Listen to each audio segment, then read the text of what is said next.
Bismillahirrahmanirrahim. Assalamu alaikum. Welcome to NEWSROOM. I'm your host, Khalid. But today is the 8th of June 2023, and these are the stories that we will be discussing in detail during the course of the show. We'll begin with the economic survey of Pakistan that has been unveiled today by Mr. Dar, in which he has given the different elements that were prevalent during the previous year and how the government managed to achieve different goals in the year 2022-2023, whether it be growth, inflation, FBR tax collection or others. These are the highlights that he has talked about. Also the 5 E's that are the principal basis of the present and the future of how the Pakistan's economy is going to move forward.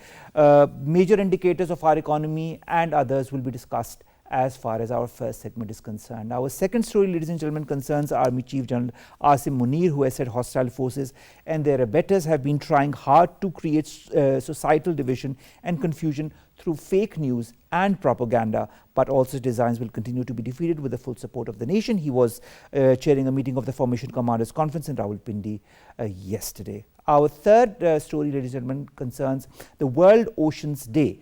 Now, we understand the importance of the oceans, we understand the importance of water for our survival as well. Now, this day has been observed across the world every year on this very day, that is the 8th of June. The theme this year is Planet Ocean Tides Are Changing, which is aimed at protecting oceans and taking steps to maintain the balance of the ecosystem with plastic pollution and so many other issues that are affecting the oceans across the world. It is time to take collective action. Let's begin with our first segment, and that concerns Pakistan's economic survey. This economic survey was unveiled today by Mr. Dar, and of course he talked about different issues, whether it be what happened, how they took Pakistan's economy when this government came into power, and how during the year they have been trying to achieve different fiscal targets. To discuss that and more, we've been joined by Dr. Qais Aslam. He's an economist. Dr. Qais, thank you very much to have joined us. The economic survey, you must have read it by now. I also did. I have the copy with me right here. Tell me, what are the key themes in your point of view of the economic review of this current fiscal year in your point of view, and what are the most important points in your point of view? The important point, number one, is the surplus that has been achieved in the balance of payment, although at a cost of curbing imports and curbing the raw materials and such forth. But at the same time, when imports were curbed, our exports also shrunk by 13%. The second important point that I have seen in this is that it has been accepted that inflation, especially core inflation, has risen and in this period. The third is also the growth rate has drastically diminished. That was also 0.29%. Yes, and so when the growth rate diminishes, when inflation increases, investment does not realize in the level it should be, and then the stagnation of economy is seen there. Now we have to see tomorrow's policy, that how the stagnation has to, although the government is trying to say through this economic survey that they are trying to stabilize, they have stopped the downward trend of the economy. Let us see how that comes back. But the question still arises is that what is the productivity levels of our labor force, our land? Naturally, the floods were one of the causes and such forth.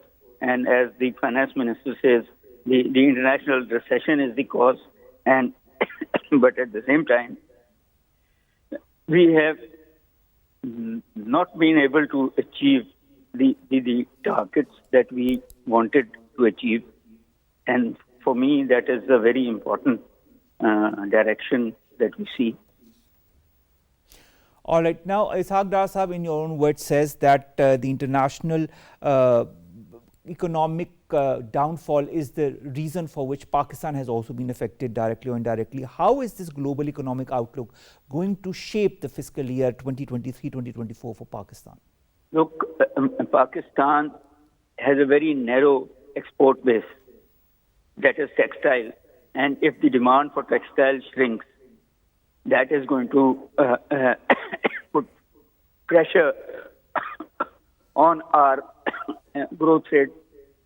We need to diversify our exports.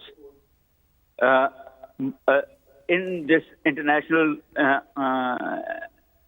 downturn, Pakistanis have stopped sending their remittances through official channels, and that has shrunk. They have started sending them through unofficial channels. That is going to affect foreign investments are not going to come because we have not given them opportunities. So the downturn is going to affect significantly our international relations.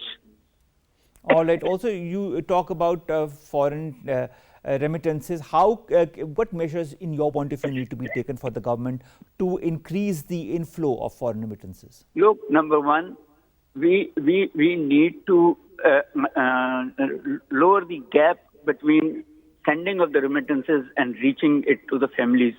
That was done by the previous government. This government has failed to achieve that, and therefore the remittances are coming through illegal channels. Number two, we have to give them monetary incentives, about 5-7 rupees more than the market rate, so that we can have these flow. Number three, we need to train young people, give them international certification so that when they go out to work, they get higher salaries. We have failed to do that. All right. Dr. Qais, I'd also like to understand the economic outlook for the year that has been projected to be at 3.5%, from 2.29% to 3.5%. What is, in your point of view, the economic roadmap of the government to achieve this growth? What should be the economic roadmap of the government to achieve this growth? Look, one of their roadmap, unfortunately, is concentrating on agriculture. I think they should have concentrated on value addition industrial products. They should have concentrated on exporting service sector. The roadmap would have been easier to achieve. With the structures that are in place in our agriculture, still only 12% of the farmers are going to contribute to the economy, GDP, which is not enough. I think that these monetary benefits that the government tries to give to the farmers is not going to materialize in productivity, because a lot of farmers will buy a car or go for paying for their litigation rather than. It should have been focused. It should have been focused on inputs. Once we focus our subsidies on inputs, then we can expect the growth from agriculture. But at the same time, we have a very important mining sector which all governments have ignored, and even this government has ignored. We need to export, or at least value add, from our mining sector. Our dairy farming, our cattle farming, they all need to be modernized. But the government is trying to go towards renewable energy, which is very good.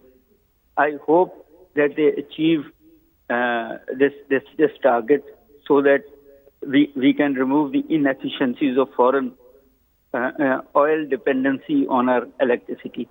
Then we can project a growth model which we will not be able to achieve if electricity inefficiencies carry on being related to our cost of doing business.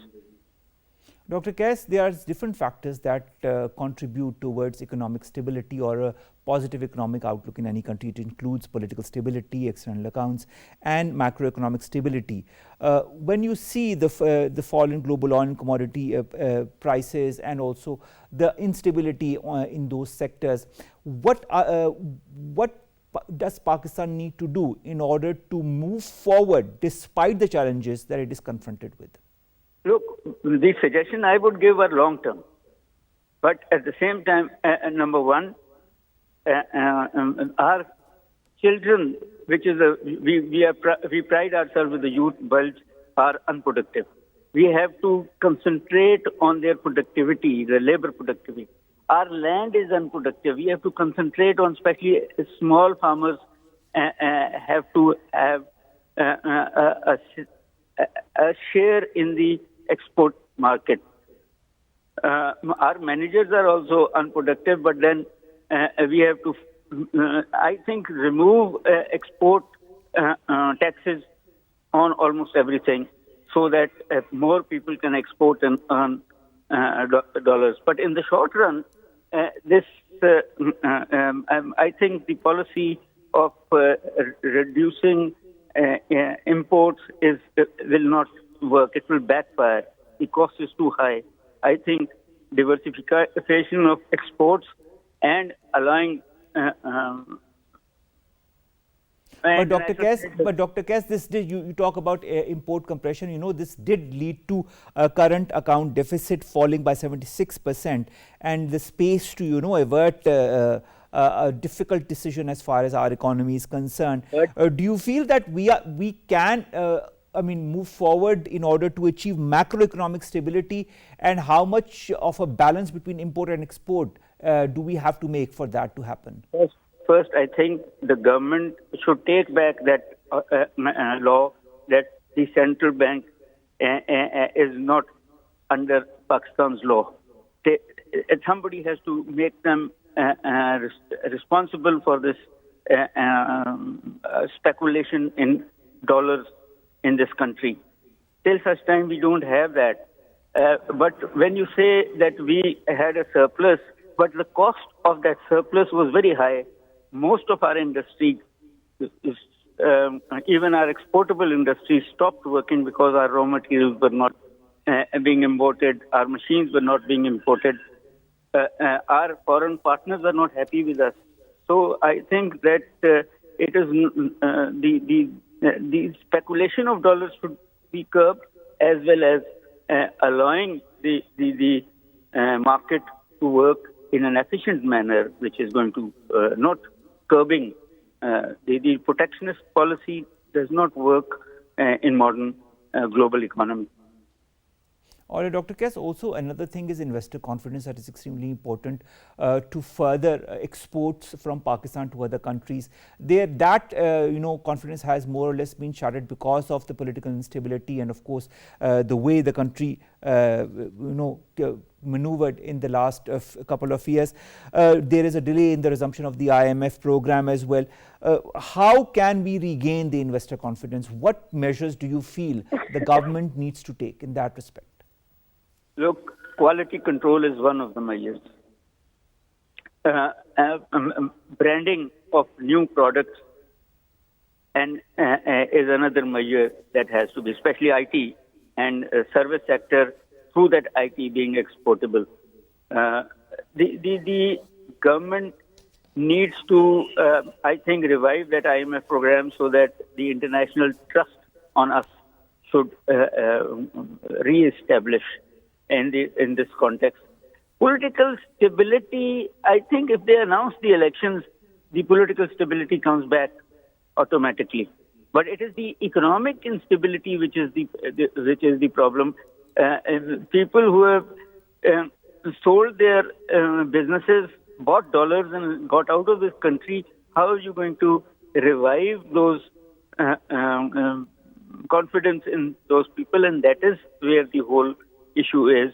That what kind of incentives should be given? What kind of incentives could be given to them? Look, you know what is the problem? The problem is large, inefficient government, corrupt part of the government. black money, all of those have to be removed through institutional reforms. Till such time that the economy starts working on international standards, this deficit is difficult to be removed. But at the same time, those 1% of our entrepreneurs who have international businesses have to be promoted and linked to SMEs so that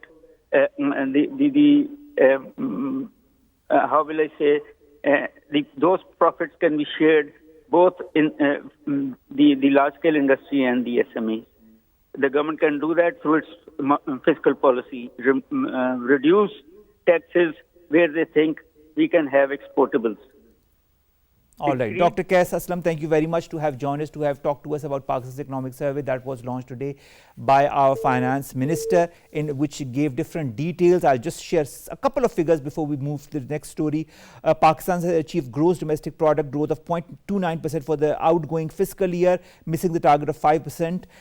Also, Pakistan registered inflation of 28.2% in the 11th month period from July 2022 to May of 2023 against 11% in the same period last year. The FBR tax collection grew 16.1% to 5,637.9 billion rupees. Pakistan's exports declined by 9.9% during July to March to 21 billion compared to 23 billion in the same period last year. The current account balance improved by 74.1%, recording a deficit of 3.4 billion during July to March fiscal year 2023. And the fiscal deficit was contained to 3.6% of the GDP during the first 9 months of the current fiscal year against 3.9% of the GDP in the same period of last year. Let's come to our second story, and that concerns Pakistan as well. Our Army Chief General Syed Asim Munir has said that hostile forces and their abettors have been trying very hard to create societal division and confusion through fake news and propaganda. He was expressing this resolve while chairing a meeting of the Formation Commanders Conference in Rawalpindi. More in the following report. The unfortunate incidents of May 9th will be remembered as black chapter in history of Pakistan. Miscreants and masterminds evoked nations' emotions for achieving their limited and selfish objectives. This group, wearing a political cloak, has done what enemies could not do in 75 years, all in the lust of power. Taking aim at planners of 9th of May riots, military's top brass has vowed to tighten the noose on the planners and masterminds of the politically driven rebellion at 81st Formation Commanders Conference. The forum, while condemning the violence of May 9th, reiterated its firm resolve that desecrators of Shuhada monuments, Jinnah House and attackers of military installations would certainly be brought to justice. It has been further stressed that while the legal trials of perpetrators and instigators have commenced, it is time that the noose of law is also tightened around planners and masterminds. Disgraceful incidents of arson, ransacking, sabotage and damaging public and private property in the wake of the violent protests reflect ill design of inimical forces. For the sake of country's larger interest, entire state machinery showed patience and restraint and exercised extreme tolerance. Pakistan's institutions will continue to foil such nefarious attempts of destabilizing the country with the support of people. Brigadier Nadir joins us online. Thank you very much, sir, to have joined us. It's always a pleasure to discuss Pakistan and Pakistan's security apparatus with you. A very strong message that comes from our Chief of the Army Staff that any further attack on the Army, including all law enforcement agencies, military and state installations, will be severely retaliated. The responsibility will be on the very group that wants to push Pakistan into a civil war. How do you take this message? Well, recently you have seen the Formation Commanders Conference, which spoke with one voice, of course displaying unity of command, which is always there. And the CS General Syed Asim Munir has given irrevocable policy on the subject, what you've just said. ISPR is also succinct, that is clear and brief. So there is no ambiguity, and actually there is no place for doubt as far as anybody or any party is concerned, that Pakistan can have, anyone can create mayhem, consternation, a revolt-like environment, or what happened on 9th May. Let's put it this way. 9th May was a revolt against the state of Pakistan. The attack on the military and other institutions and installations were meant to pierce the heart, the soul, even the ethos of Pakistan. And the Schwerpunkt, or the center of gravity, that is in English, is basically the bond between the people and the army of Pakistan, which was targeted. Of course, they failed the anarchist terrorists failed in their mission, and they will always fail because this bond is unbreakable. But the fact of the matter is that effort was made. And there are many, many analysts, scholars who share this view, which is now not just a military view or not the ISPR view, but a national view that has emerged out of, because it's 1 month now since this happened, 9th May, and today it's 1 month that this great calamity and this catastrophe happened from the national, which has affected the national psyche. So the sinister diabolical plan may well have been crafted in Delhi, as I said before also, who dream of Akhand Bharat, and as you've seen recently, they issued a map on that score also. And now the question is, what is to be done with the people who are guilty? So that is also a very important thing, because as I said at Jinnah House, never again.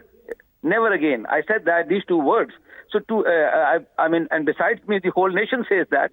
So to make sure of that, the law has to be implemented and justice has to be. You talk of implementation of law and justice that needs to be prevailed. Now, as per the resolve that was made in this meeting and in previous meetings as well, all those who have been behind the May 9 attack will go through trials under the relevant laws of Pakistan, including the Pakistan Army Act and Official Secrets Act.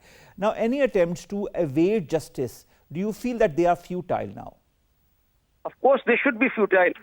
In fact, if you don't do justice on this subject, where the state has been attacked and in such a brazen, wanton, and in a manner which is destructive to the spirit of Pakistan, so then where is the law going to be applied? If you don't apply the law now, where will you apply it?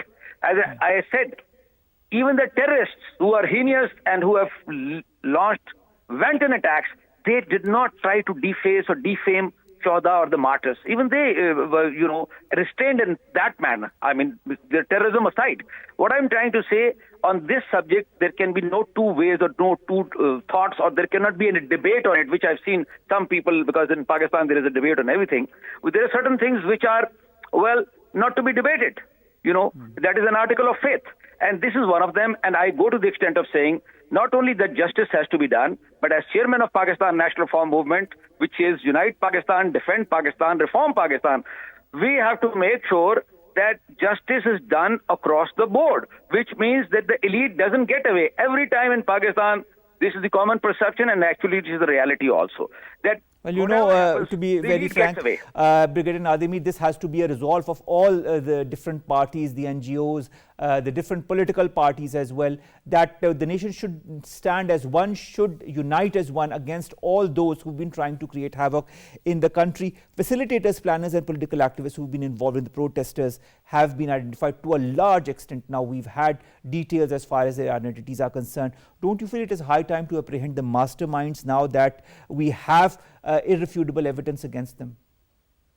Obviously, as I said, when I said elite, in this case, the elite is those who are the leaders, who are the planners, who are the masterminds, who are the instigators, because of whom all this has happened. If you don't do this now, and if you delay, it is not only justice delayed or justice denied, it is also that there is timing for everything. Right now, the entire state, the people, the armed forces, what you call the establishment, and the people, and even people across the world, they understand this, that the state of Pakistan has been attacked. Like the US Capitol was attacked, and people are still getting punished out there. Although it was not so destructive, if you see the footages of the films and what has come out. So what I'm trying to say is that right now the time has come that without further delay, the justice process, which was, I think, not delayed, but I think the process was taken, the time was taken, and I would say it was taken in a mature manner. It could have been the next day or 2 days later, but nothing was done. So the due process of law, as they say, has taken place, and now not only the masterminds have to be apprehended, but the guilty have to be punished. And that is very important, that the guilty need to be punished. Now, on the 9th of May also, the miscreant deliberately evoked public emotion to achieve their selfish, their limited objectives. Do you feel that this deception will ever be forgiven by the people of Pakistan? First of all, it cannot be forgiven. And as it was, in Jinnah House also, and in the army statements also, and other civil places also, lots of people have said that we will never forgive, never forget. We as a nation tend to, I say that we need to come out of this sort of thinking which has developed over a period of time, that you tend to brush things under the carpet or under the table. Pakistan has to take decisions. And people of Pakistan has to take decisions, and the state of Pakistan has to take decisions. And I, as chairman PNR, am saying it most vehemently. I've said it before on terrorism on your channel and other places, and I've said it on other issues. You see, this is the problem that Pakistan is facing, that where decisive action is needed, decisive and timely, as you just said. Is it not the right time? Well, decisive and timely, because as the saying goes, timing is everything. So now this is the right time. No more delay.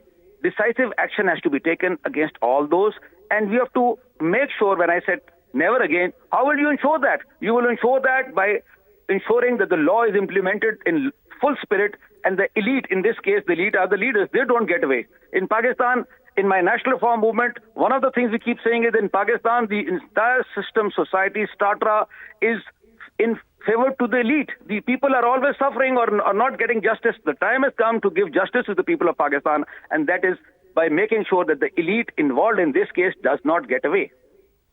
Now, there are groups that are wearing political cloaks and they have done damage to the country which has never been done in the past 75 years.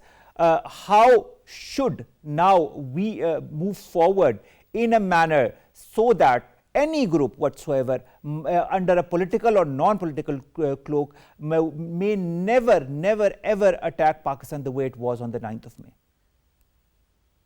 I said that earlier, and I said it on your channel and other places also.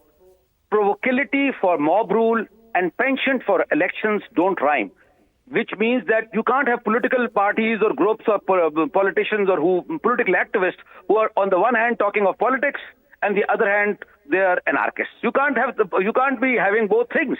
You can either be an anarchist or a terrorist or a political activist or politician. You can't be all three together. I mean, so the time has come to make sure that this doesn't happen. It's very simple. It's the way that this is going to be handled is going to set the future. And this is the future of the Pakistani state. The question of the Pakistani children is at stake. How can you allow, I said yesterday, if you allow people to do this, burn ambulances, burn this, burn that, burn anything, or damage anything, then tomorrow somebody else... And by the way, in my opinion, because I'm chairman of Pakistan National Reform Movement, it's not a political party in the conventional sense. So I'm not talking about this 9 May, the party or the people who were involved. I am talking about Pakistan, like you just asked. We are talking Pakistan. We are not talking politics. What we are saying is, we are not saying it against. Let me explain it, please. We and you and me and others, patriotic Pakistani, we are not talking about this party or these people who are guilty of this. It is those, regardless of which party or which group or what reason. Point is, violence cannot be allowed. Nobody can be allowed to bring anarchy to Pakistan. Nobody. This is number one. And number two, the people of Pakistan have a right for safe living and being away from all this. We have faced terrorism for so long. About 40 years in Afghanistan, and we have had the effects of that. We've been discussing on your channels for so many times. And now are we going to be in another cycle of anarchy this time? So we have to get it. I said it again before. I say it again. We have to eliminate all terrorists and anarchists. And when I say eliminate, I'm not talking militarily, or I'm not talking about it only from, as you know, I'm a soldier, scholar and reformer, so I'm not talking simply from the military angle or the, kinetic force. I'm talking in the wholesome, in the holistic manner in which there are so many things to be done. I mean, you have social reform, you need equality, you need economics, you need education and health and whatnot. But at the end of the day, nobody can be allowed to do violence. That is the prime rule. I mean, has to be a red line. Violence is not going to be allowed. And this is the rule, by the way, in all societies, whether they're civilized, whether they're uncivilized, whether they're democratic, whether they're monarchies, whether there's dictatorship. As I said before, and you remember we had this discussion, go into the Gulf states. They are thriving today. Do you know the Gulf states after the Ukraine war are becoming some of the richest. The latest estimates are they're going to have about $3 trillion. $3 trillion. Europeans and Americans and Chinese are even coming there, and the Russians. So first thing they have is rule of law. Go and touch someone in the Gulf states and Saudi Arabia. Do this. I dare anyone to try and do something and see how you're treated this. You'll find. And that is why, you have to bring this, because, by the way, our economics is in a very, very pathetic state.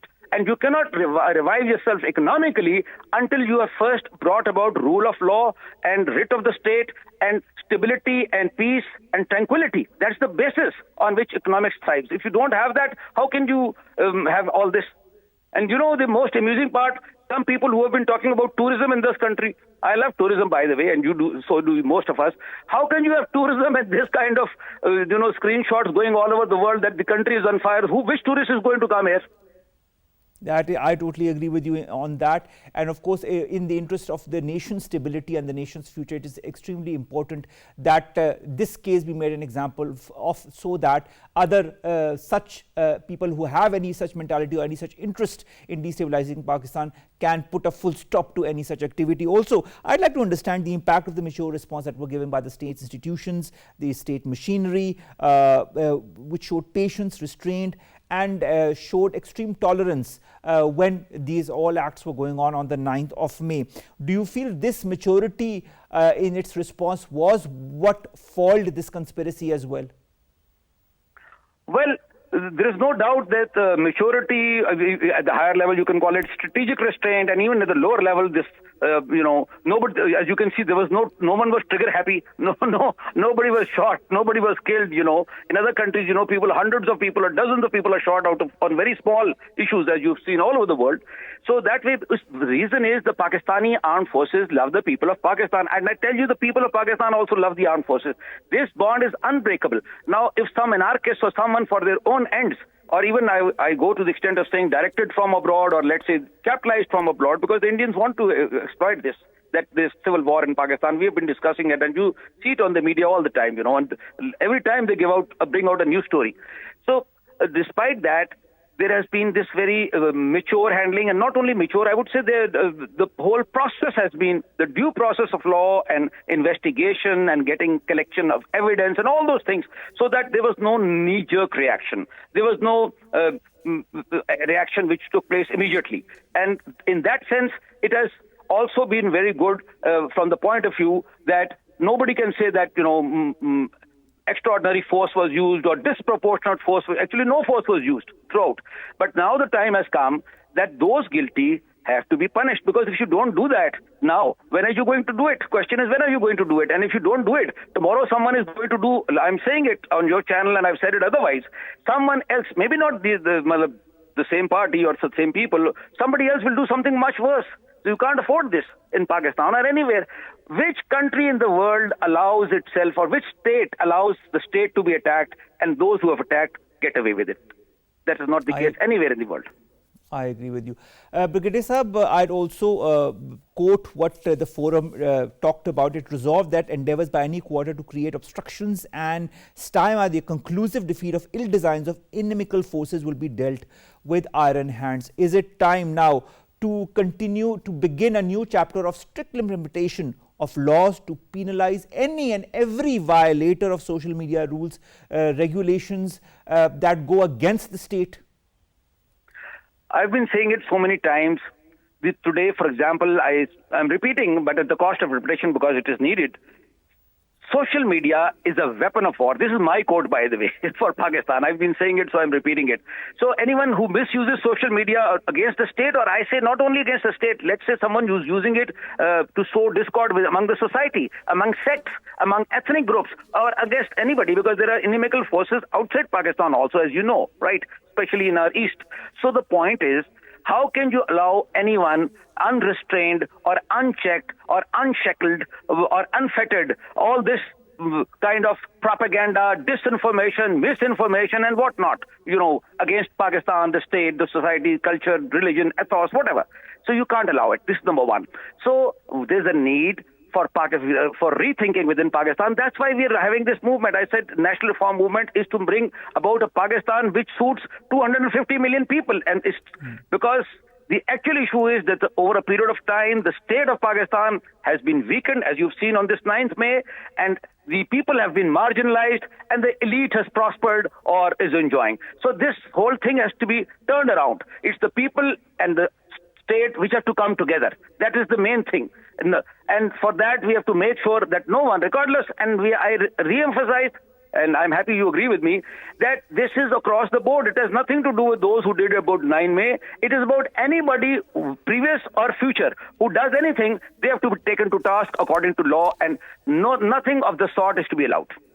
I totally agree with you, and I thank you for your wise comments on this very important issue. Brigadier Nadir, defense analyst, joining us online, talking to us about this formation commanders meeting and the resolve that was taken as a result of that. We discussed different aspects of it, and of course that is the need of the day. Let's come to our next segment, and that concerns World Ocean Day. The World Oceans Day is being observed across the globe today. This year's theme is Planet Ocean. Tides are changing. We've been joined by Mr. Ali Abbas, Director Institute of Maritime Affairs. Thank you very much, sir, to have joined us. Sir, the Chief of the Naval Staff, Admiral Mohammad Amjad Khan Niazi, gave a very important message today on the World Oceans Day. He talked about the importance of it. He talked about how the country needs to be as one, how we need to move forward, how it is important to see and acknowledge the challenges that are eroding the integrity of our waters. What is your take on the importance of today, of this day, and how our country and our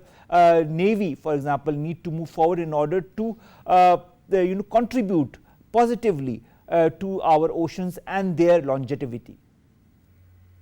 Thank you very much. Bismillahirrahmanirrahim. Yes, the Chief of the Naval Staff has sent a very strong and important message for Pakistani community to understand the importance of oceans, and Pakistan Navy has always been in the fore when it comes to development of maritime sectors or ocean related economies or ocean related resources or development of any industry related to the ocean.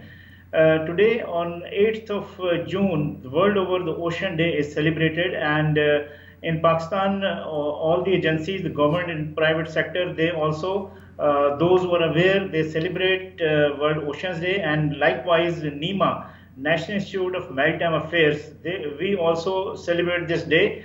And the purpose of celebration of this day is to re-emphasize the pledge of the people and those who are related to take care of such things, that we must highlight the importance of the oceans and must make people aware that why it is important. The ocean health is why.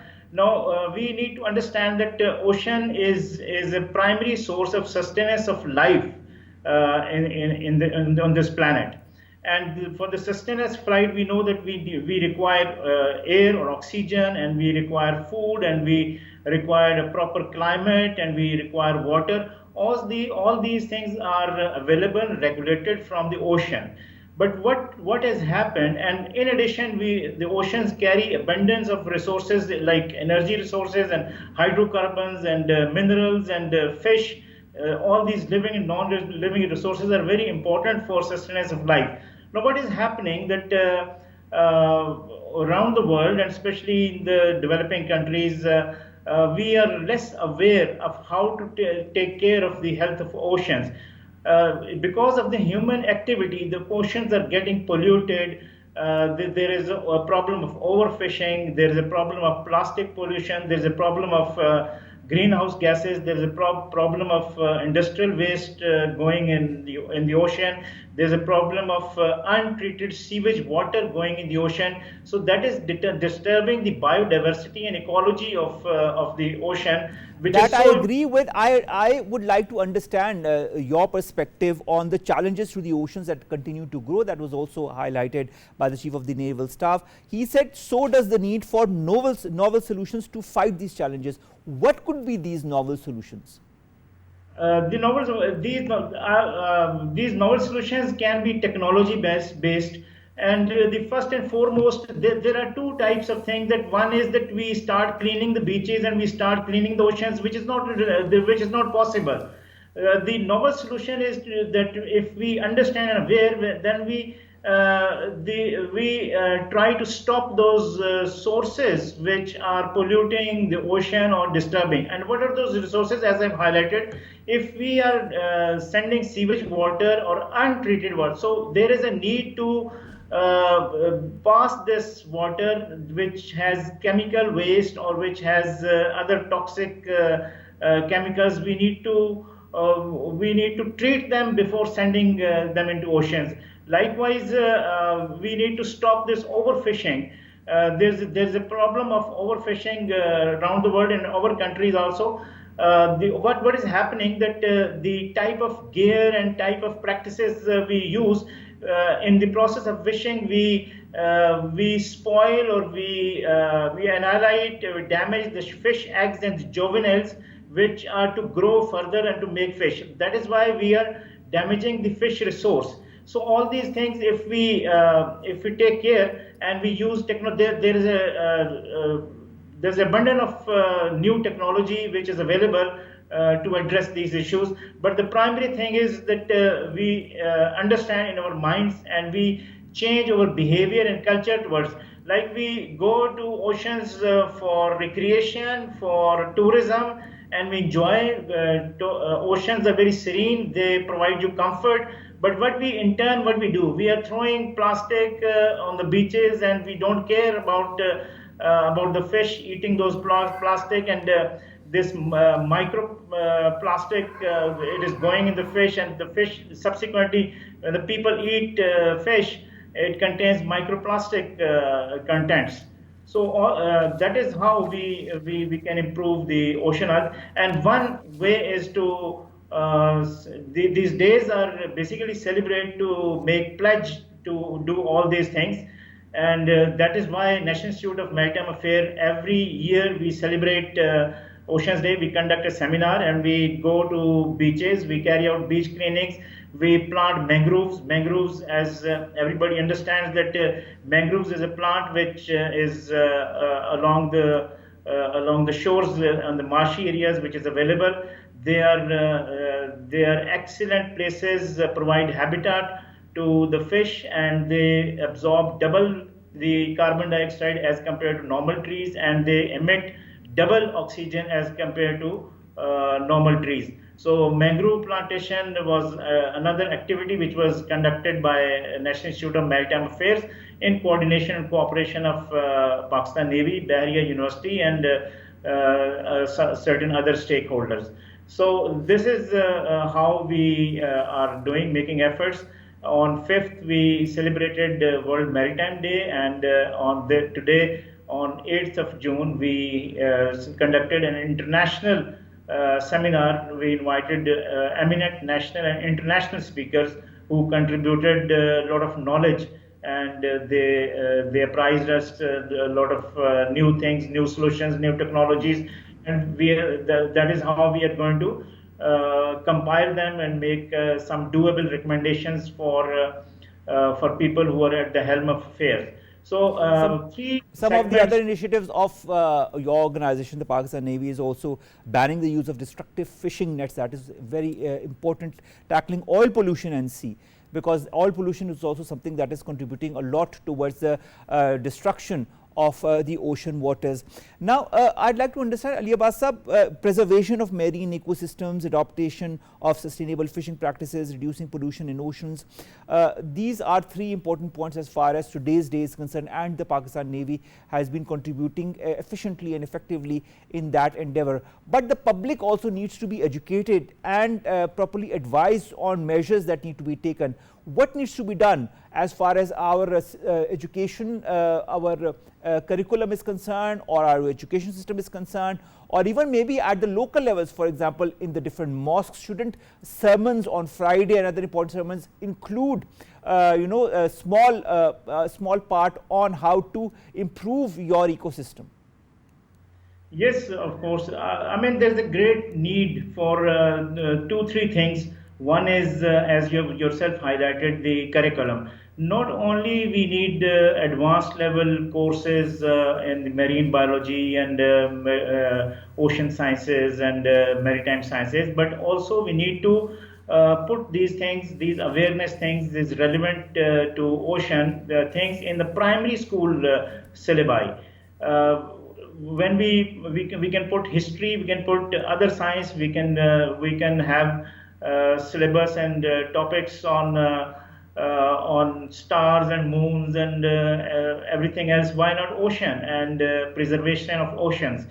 And of course, these days there's a lot of awareness on that, and more universities are extending a lot of programs, which historically started at Karachi University and Daria University, and now Lasbela University, and in Lahore also Minhaj University, and a couple of other universities have started advanced level and graduate level programs. However, my point is that we need to include basic things in the primary and secondary school syllabus, so that people right from the young time they are educated.